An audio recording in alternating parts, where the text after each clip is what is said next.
Мырыктарды коргоп аткандар мына көрүп алла.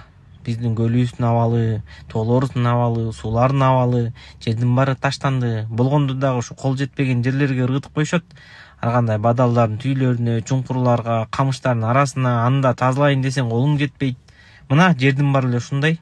Анан капталдан чыга калып эле өзгөчө маданияттуу, өзгөчө ыймандуулар мырыктардын акысына кирип атасың, аларды антип мырык дебеш керек деп элечи. Сен мырык десең өзүң мырыксың деп, уруну уру дейсиң, мырыкты мырык дейсиң, андан башка эмне дейин? Андан башка да жаман сөз менен сөгүш керек элек. Бирок мырык деп кичине жеңилдетип айтып атам. Кыргызстанга келгенде эле ушундай боло бересиңер, бирок чын-чынында келгенде силерни короңорго бирөө келип алып жанакындай какырынып, түкүрүнүп, сөгүнүп, жиндөө болуп, таштанды ыргытып атсачы, таш менен башын жарып иймексиңер.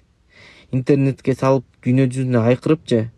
Бирок Кыргызстанга келгенде эле ушундай сабырдуу болуп каласыңар да, өзүңөн башта деп эле кыйын болупчу. Мына көрүп атпайсызбы эмне болуп аткан? Таштанды жатып берип, сапсары болуп, билинбей деле калган. Ага кайдыгерсиңер? Анан бир нерсе десе эле коргоп чыгасыңар. Чыкпайсыңар ошолорго айкырып. Эй, эмне таштанды ыргытып атасыңар, тазалагыла деп. Мына карагылачы эмне кылып атат. Килтийген пакеттерди көтөрүп жеп ичкенден кийин чыдап алып кетип калышат.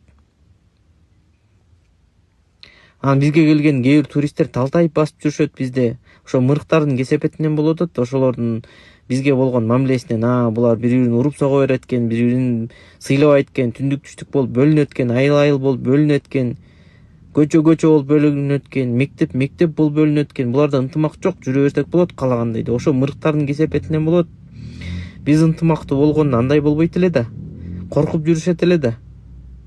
Жок, кайдыгербиз бүт жерденчи. Анан бир нерсе десе эле коргой бересиңер.